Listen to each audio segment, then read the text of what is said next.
علامہ صاحب مجھے بتائیں درود کی اقسام کیا اور سب سے افضل ترین درود ابراہیمی ہے، اس کے بعد کون کون سی؟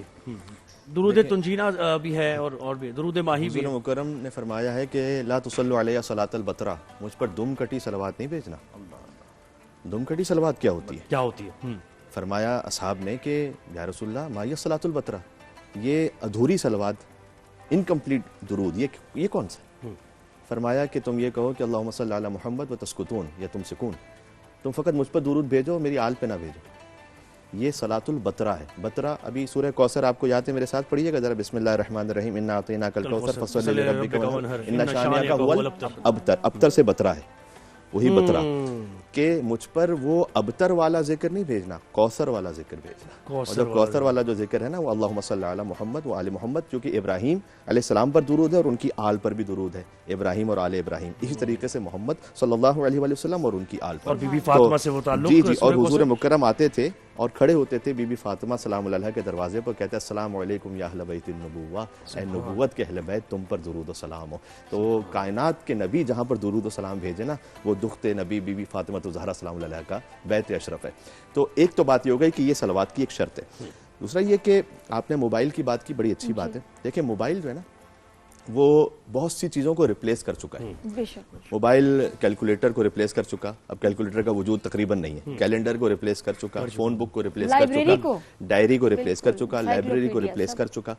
بس وہ کہیں ہمارے ماں باپ، بہن بھائی، رشتہ داروں کو ریپلیس نہ کرتے، یہ جو چیٹ جی پی ٹی اور اے آئی ہماری ہے، عبادتوں کو ریپلیس نہ مسئلے کا حل وہاں سے لے، ہر چیز کو ریپلیس یہ خطرہ ہو گیا۔ یہ یہاں تک تو چلیں پھر ٹھیک تھا، ایک آسانی تھی، اس کے بعد کے جو ریپلیسمنٹ ہے نا وہ خطرناک ہے۔ تو اس میں اپنے تقریباً جو اوقات ہیں ان میں سے کوئی نہ کوئی آپ کو خود وقت رکھنا پڑے گا جو موبائل لیس ہوں، آپ ڈیوائس لیس ہوں۔ آپ یہ فیملی ایشوز کے لیے آج وہ موضوع نہیں ہے، ورنہ یہ کہ اس پر تو بہت زیادہ بات ہوتی ہے کہ کم سے کم آپ گھر کے اندر ڈائننگ ٹیبل پہ جب بیٹھے ہوں تو وہاں پر پابندی لگا دیں کہ یہاں پہ کوئی موبائل نہیں ہوگا، اس لیے کہ گھر کے باپ، بیٹا، بہن، بھائی یہ سب بیٹھے ہوئے لیکن کوئی آپس میں بات نہیں کر رہا، ایک لقمہ ڈال رہے ہیں اور ریلز چل رہی ہیں، ایک لقمہ ڈال رہے ہیں، ریلز چل رہی ہیں۔ کم سے کم اس وقت تو موبائل کے بغیر بیٹھیں، آدھا گھنٹہ تو ایک دوسرے کے ساتھ بات کر لیں۔ تو وہی درود شریف کا بھی معاملہ ہے کہ جو ہمارا موضوع ہے آج کا، کہ یہ ان عبادتوں کے لیے، ان اذکار کے لیے اپنے وقت کو رکھیں۔ ایک بات کرتا ہوں، حضور مکرم صلی اللہ علیہ وسلم جب معراج پہ تشریف لے گئے نا، تو معراج پر دیکھا کہ ایک فرشتہ ہے۔ اب میں اکثر سوال کروں گا، آپ حساب کیجئے گا۔ جی جی۔ ایک فرشتہ ہے جس کے 1,00,000 ہاتھ ہیں، ہر ہاتھ میں 1,00,000 انگلیاں ہیں، ہر انگلیوں میں 1,00,000 پور ہیں۔ تو مجھے حساب کر کے بتائیے گا 1,00,000 ضرب 1,00,000 ضرب 1,00,000 یہ کتنا بنتا ہے؟ میں نے اپنے کیلکولیٹر میں حساب کیا تو ایرر آ رہا تھا، بالکل ایرر ہی آئے گا۔ پھر گوگل پہ حساب کیا، وہ بھی ایرر آ رہا تھا، پھر میں نے اے آئی سے پوچھا تو انہوں نے کہا 1 کوڈریلین۔ 1 کوڈریلین کا مطلب میں ناظرین کو سمجھا دوں کہ ایک ہوتا ہے 1 ملین، پھر ہوتا ہے 1 بلین، پھر ہوتا ہے 1 ٹریلین، پھر ہوتا ہے 1 کوڈریلین۔ 1 کوڈریلین کا مطلب ہے کہ 1,000 ٹریلین، یہ اس کے ہاتھ اور انگلیاں اور پور ہو گئے، لامتناہی ہے پھر تو یہ سمجھو۔ حضور نے اس سے کہا کہ یہ اللہ سبحانہ وتعالیٰ نے، حدیث کا مفہوم ہے کہ تجھے یہ سب کچھ عطا کیا ہے، اتنا یہ کیا ہے؟ کہ میرا کام یہ کہ میں بارش کے قطروں کا حساب کروں، بارش کا نہیں، قطروں کا، بارش کے قطروں کا حساب کروں۔ آپ جب شاور لیتے ہیں نا تو شاور کے قطروں کا ہمیں نہیں پتا ہوتا، بارش کے قطروں کا پوری دنیا میں کتنے صحرا میں گرتے ہیں، کتنے سمندر میں گرتے ہیں، کتنے جنگلوں میں گرتے ہیں، کتنے زمین پہ گرتے ہیں، اور آج سے نہیں، اول خلقت سے آج تک میرے پاس ایک ایک قطرے کا حساب موجود ہے کہ کون سا قطرہ بارش کا کہاں گرا ہے۔ لیکن یا رسول اللہ، ایک عبادت آپ کی امت کی ایسی ہے کہ میں وہ ثواب نہیں لکھ سکتا، اس کا حساب نہیں کر سکتا میں۔ تو وہ کون سی عبادت ہے؟ کہ جب آپ کی کچھ امتی آپ ایک جگہ جمع ہو اور آپ پر درود بھیجتے ہیں نا، انہیں جو اللہ سبحانہ وتعالیٰ اجر و حسنات عطا کرتا ہے، اس کا حساب میری انگلیوں میں آتا نہیں ہے۔ بارش کے قطروں کا حساب کرنے والا فرشتہ درود کے ثواب کو لکھنے سے عاجز ہے۔ تو کچھ باتیں ایسی ہیں کہ جو ظاہر میں مختصر ہیں، اثر بہت طویل ہے۔ ہم کبھی کبھی لمبی لمبی عبادتوں پہ خالی جا رہے ہوتے ہیں، ضرورت نہیں ہے۔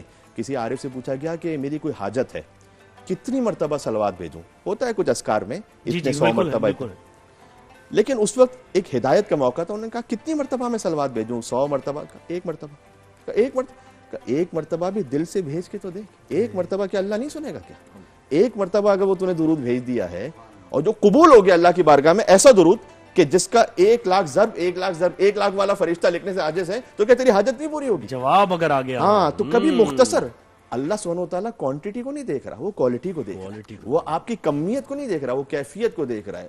علی علیہ السلام کی ایک ضربت ثقلین کی عبادت سے افضل ہے خندق کے موقع پر. ایک ضربت ہے فقط, چند لمحے ہیں. جی, اس خاطر کبھی عبادت ظاہر میں مختصر ہوتی ہے. ہم سمجھتے ہیں کہ بھئی جب تک 1 گھنٹہ پورا نہ. ویسے آپ نے بات کر دی ثقلین کی عبادت سے افضل کیا ہے, اس کو ذرا سا ایکسپلین کریں. ثقلین یعنی جن و انس سب آ گئے. ضربت علی یوم الخندق افضل من عبادت ثقلین. جن و انس کی سب عبادتیں ایک طرف, اور ایک علی ابن ابی طالب السلام کی خندق کے دن ضربت جو عمرو ابن عبد القماری جس سے فتح اسلام نصیب, اس کا ذکر بھی سورہ احزاب میں جس آیت کو پڑھا گیا, بڑا موضوع مرتبط ہو گیا. تو وہ ایک ضربت میں کتنا وقت لگے گا؟ چند سیکنڈز. اس کی زندگی کے چند سیکنڈ جن و انس کی عبادت سے افضل ہوں تو اس کی ایک ضربت کا عالم ہو. جی, اب 21 رمضان بھی جب آئے گی نا تو آپ ذکر کریں گے, تو ایک ضربت کا عالم یہ ہو, اس کی ساری ضربتوں کا عالم کیا ہوگا, اس کی ضربتوں کا عالم یہ ہو, اس کی نمازوں کا عالم کیا ہوگا, اس کی نمازوں کا عالم یہ, اس کے سجدوں کا عالم کیا ہوگا. تو کیا کہنا اس کا کہ ایک ضربت ثقلین کی عبادت سے افضل ہو جائے, 1 رات کا سونا مرضی پروردگار ہو جائے. مفتی صاحب کہتے ہیں کہ درود شریف پڑھیں تو پہلے آیت الکرسی پڑھ لی جائے, یا یہ کہ جب کوئی دعا کریں تو اول آخر درود شریف پڑھیں تو کتنی بار پڑھیں؟ کہیں 3, کہیں 11 دفعہ کہا گیا ہے. تو اس کا ذرا روزگار کے لیے بھی بتائیے, پریشانیوں کے حل کے لیے بتائیے گا. ویسے دعا کے حوالے سے بھی کہا گیا کہ دعا کے لیے یہ مستجاب ہونے کے لیے درود پاک کا ہونا ضروری ہے اول و آخر. جب آپ دعا مانگ لیتے ہیں تو اس کے بعد درود پاک کا پڑھنا ضروری ہے. آپ کی دعا چلی جاتی ہے لیکن معلق رہتی ہے جب تک کہ آپ سرکار علیہ الصلوۃ والسلام پر درود پاک کا نذرانہ نہیں پیش کرتے. ایک تو یہ بات ہے. رائے سوال کے 1 مرتبہ 3 مرتبہ, اور وہ آیت الکرسی کے ساتھ بھی بتائیے. اچھا, آیت الکرسی کے ساتھ تو ایک وظیفے کے طور پر حفاظت کے لیے یہ زیادہ مجرب ہے کہ آیت الکرسی بذات خود ایک بڑی عالیشان اللہ کی ایک بہت زبردست قسم کی آیت مبارکہ ہے. بچپن سے میں یہی عادت ہے, پہلے آیت الکرسی اول آخر درود شریف پڑھ کے بیچ میں آیت الکرسی. جب وظیفے کی بات ہوئی تو میں آپ کو ایک آیت الکرسی کا ایک حصار کا ایک وظیفہ آپ کے سامنے پیش کر دیتا ہوں. بندہ جب آیت الکرسی پڑھے نا, اللہ لا الہ الا هو الحی القیوم لا تأخذہ سنۃ ولا نوم لہ ما فی السماوات و ما فی الارض من ذا الذی یشفع عنده الا باذنہ یعلم ما بین ایدیہم وما خلفہم ولا یحیطون بشیء من علمہ الا بما شاء وسع کرسیہ السماوات والارض. اب اس کے بعد جو آیت ہے ولا یؤودہ حفظہما, یہ سیکنڈ لاسٹ آیت ہے. ولا یؤودہ حفظہما 7 مرتبہ پڑھیں, آنکھیں بند کر کے تصور کر کے اپنے گرد اس کا اپنا حصار باندھ دیجیے. ولا یؤودہ حفظہما ولا یؤودہ حفظہما ولا یؤودہ حفظہما ولا یؤودہ حفظہما. اب جب آپ آنکھیں بند کر جب اپنا حصار باندھ رہے ہوں گے نا, تو آپ نے تصور میں ہر اس چیز کو اپنے ذہن میں لانا ہے جو آپ کے لیے نقصان کا سبب ہو سکتی ہے, یا آپ چاہتے ہیں کہ میں اس سے بچ جاؤں, زمینی آسمانی آفت و بلیات سے بچ جاؤں, بیماری سے بچ جاؤں, یا کوئی آپ کا دشمن آپ کو نقصان. تو آپ سب چیزوں کو تصورات میں لے کر یہ آپ اگر 7 مرتبہ یہ آیت پڑھیں, پھر اس کے بعد پڑھیں وَهُوَ الْعَلِيُّ الْعَظِيمُ پڑھ کر ہاتھوں پہ دم کر کے اپنے جسم پر 1 مرتبہ پھیل لیں, اس کے بعد آخر میں 1 دفعہ یا 3 دفعہ درود پاک پڑھ لیں. تو یہ حصار بہت عالیشان قسم کا حصار ہے روحانی طور پر. ویسے بھی حصار بہت اچھی چیز ہے, لوگ اس کا اہتمام نہیں کرتے. حالانکہ حدیث پاک میں اگر احادیث مبارکہ کو دیکھیں, حضور علیہ الصلوۃ والسلام نے ہر چیز پر آپ کو دعا فرمائی ہے. آپ چلیں, گھر سے نکلیں, گھر میں داخل ہوں, مسجد میں جائیں, واش روم میں جائیں, کہیں پر بھی جائیں, یہاں تک کہ بستر پر سونے کے لیے جائیں, ہر جگہ ہماری دعائیں موجود ہیں. اس کا مطلب کیا ہوا کہ حضور علیہ الصلوۃ والسلام ان سب چیزوں کا اہتمام کیا کرتے تھے. آج ہم جو ہے نا ان چیزوں کو چھوڑ دیتے ہیں, تو پھر شیطان کو ہمارے اندر داخل ہونے کا موقع مل جاتا ہے. بالکل. مفتی صاحب, ہماری دوست کی ایک امی, ان کو وہ ہو گیا الزائمر, بھولتی رہیں. ایک وقت آیا کھانا بھول گئی, اپنا نام, بچوں کا نام, سب کو پہچاننا بند. لیکن جوانی میں اور ویسے بھی ہمیشہ درود بہت کثرت سے کرتی تھی. جب سب کچھ بھول گئی صرف درود یاد ہے. کیا بات ہے. اب یہ جو الزائمر کی بیماری جو آپ بتا رہی ہیں آج کل تو بہت زیادہ ہوتی جا رہی ہے. عمر کی جتنا عمر بندہ بڑھتی جا رہی ہے, اور اب تو باقاعدہ یہ مطلب بڑھتی ہے, اور ایک وقت ایسا آتا ہے کہ بندہ ہر چیز بھول جاتا ہے. قرآن پاک کی تلاوت کا اگر معمول ہونا, انشاءاللہ یہ بیماری کبھی قریب بھی نہیں آئے گی اگر قرآن پاک کی تلاوت کا معمول ہو. دوسری بات ہے کہ کمیونیکیشن آپ کی مضبوط رہنی چاہیے اپنے قریبی لوگوں سے, چاہے آپ کے والدین ہوں, چاہے آپ کے بہن بھائی ہوں, اولاد ہوں. اپنے لوگوں سے کمیونیکیشن کو زیادہ سے زیادہ رکھا کیجئے. ایسے نہیں کہ 3 دن بعد آپ کال کر رہے ہیں, پتہ ہی نہیں ہے, کوئی مہینوں بعد. ہم تو دیکھتے ہیں کہ بھائیوں میں سالوں بعد فون پہ بات ہو رہی تھی, آج تک تو اس حد تک دیکھ رہے ہیں. تو اپنے قریبی لوگوں سے کم روزانہ کی کمیونیکیشن, یہ آپ کی ذہنی صحت کے لیے بہت مفید ہے. ضروری, بالکل ایسی ہے. ہماری گفتگو خیر جاری ہے, اس کو ہم آگے بھی ٹرانسمیشنز میں حصہ بنائیں گے. اب سوالات بڑے رہ گئے. علامہ صاحب, آپ سے میرے ذہن میں آتے جا رہے تھے پھر سوالات, کہ کہتے ہیں کہ رسول درود کا جواب دیتے ہیں, تو پھر یہیں سے بات اگر اس کو بڑھایا جائے گفتگو کو، تو اس کا مطلب یہ ہے کہ رسول ظاہری طور پہ دنیا سے رخصت ہوئے ہیں، ویسے موجود ہیں، ایسے ہی ہے نا؟ نماز میں جب ان پہ سلام بھیجتے ہیں تو اس کا مطلب کہ اللہ سبحانہ وتعالیٰ نے یہ حکم دیا کہ نماز ہی مکمل نہیں ہوتی. امام شافعی کا بھی شعر و فرمان ہے کہ اہل بیت آپ کے فخر و افتخار و فضائل کے لیے اتنا ہی کافی ہے کہ جب تک کوئی آپ پر صلوات نہ بھیج دے اس کی نماز ہی پوری نہیں ہوتی. اللہ نے اپنی نماز میں بھی ذکر مصطفیٰ رکھا ہے صلی اللہ علیہ وسلم، اپنی نماز میں بھی ذکر آل محمد صلی اللہ علیہ وسلم ان پر درود رکھا ہے. تو یہ تو امام شافعی کا فرمان ہے. اور جب اللہ نے حکم رکھا اس کا مطلب ہے کہ آپ کا رابطہ ہے نا، آپ کا کمیونیکیشن ہے. تو رابطہ کمیونیکیشن کس کے ساتھ ہوتا ہے؟ زندہ کے ساتھ یا مردہ کے ساتھ؟ یہ اس کو آگے بڑھائیں گے ہم اس کو گفتگو کو. بہت شکریہ علامہ کمیل مہدوی جناب، بہت شکریہ. اور کل بھی انشاءاللہ آپ سے گفتگو رہے گی. اور مفتی حامد محمود صاحب، کیا بہترین اور بہت ہی پیارے انداز میں آپ نے، کیا بات زبردست. درود جی جی بات اگر آپ بھول جائیں تو درود پاک پڑھیں تو وہ بات آپ کو یاد آ جائے گی. کوئی سامان چیز رکھ کے بھول جائیں تو درود کریم کی آپ برکت سے انشاءاللہ وہ آپ کو سامان واپس مل جائے گا. پھر اللہ رب العزت نے 70,000 فرشتے صبح اور 70,000 فرشتے آقا علیہ الصلوۃ والسلام کی بارگاہ میں مقرر کر دیے ہیں، جو صلاۃ والسلام پڑھتے ہیں. اور جو ایک فرشتہ ایک دفعہ سلام پڑھتا ہے، پیش کرتا ہے، حاضری دیتا ہے، قیامت تک اپنی باری کا منتظر رہتا ہے، پھر اس کی باری نہیں آتی. تو شاعر کہتے ہیں کرم جب آل نبی کا شریک ہوتا ہے تو لاکھ بگڑا ہوا کام ٹھیک ہوتا ہے. اور درود آل محمد کی وہ فضیلت ہے کہ لا شریک بھی اس پہ شریک ہوتا ہے. کیا بات ہے، ماشاءاللہ، سبحان اللہ. اور سلمان عالم اور ماسٹر سمیر دیگر نعت خواہ ان کے ساتھ موجود ہیں. ذرا نعت پیش کیجیے اور پھر ہمیں بریک پر جانا ہے.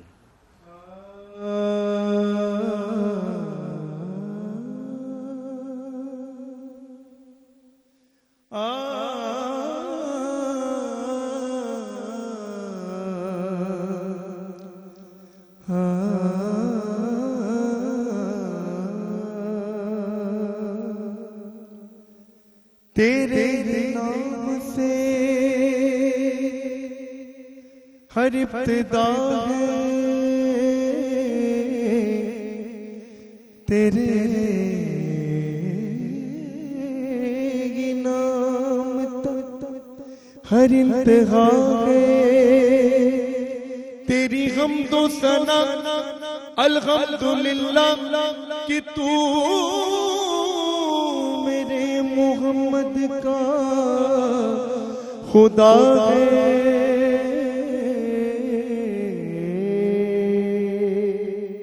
یہ زمین جب نہ تھی، آسمان جب نہ تھا، یہ زمین جب نہ تھی، آسمان جب نہ تھا، یہ زمین جب نہ تھی، آسمان جب نہ تھا، چاند تھا چاند سورج نہ تھے، آسمان جب نہ تھا، چاند سورج نہ تھے، آسمان جب نہ تھا، راز حق بھی کسی پر آیا جب نہ تھا، حق بھی کسی پر آیا جب نہ تھا، جب نہ تھا کچھ یہاں، جب نہ تھا کچھ یہاں تھا مگر تو ہی تو، اللہ ہو اللہ ہو اللہ ہو اللہ ہو اللہ ہو اللہ ہو اللہ ہو اللہ ہو اللہ ہو اللہ ہو اللہ ہو اللہ ہو. لا الہ تیری شان یا وحدہ، لا الہ تیری شان شان شان، لا الہ تیری شان شان شان شان، لا الہ تیری شان یا وحدہ. تو خیال و تجسس، تو ہی آرزو، آنکھ کی روشنی، دل کی آواز، تو آنکھ کی روشنی، دل کی آواز، تھا بھی تو ہے بھی تو، تھا بھی تو ہے بھی تو، ہوگا بھی تو ہی تو. اللہ ہو اللہ ہو اللہ ہو اللہ ہو اللہ ہو اللہ ہو اللہ ہو اللہ ہو اللہ ہو اللہ ہو اللہ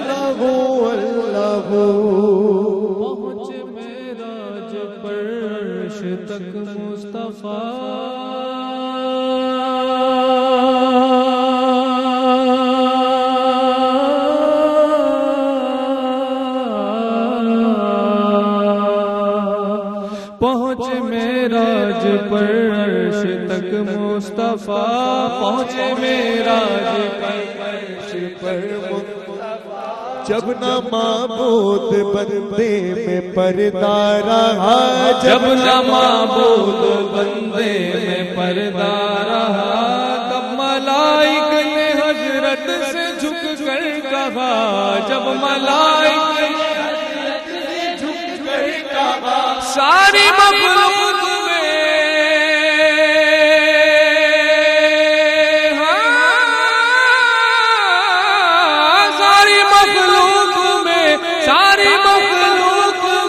حق نما تو ہی تو اللہ اللہ اللہ اللہ اللہ اللہ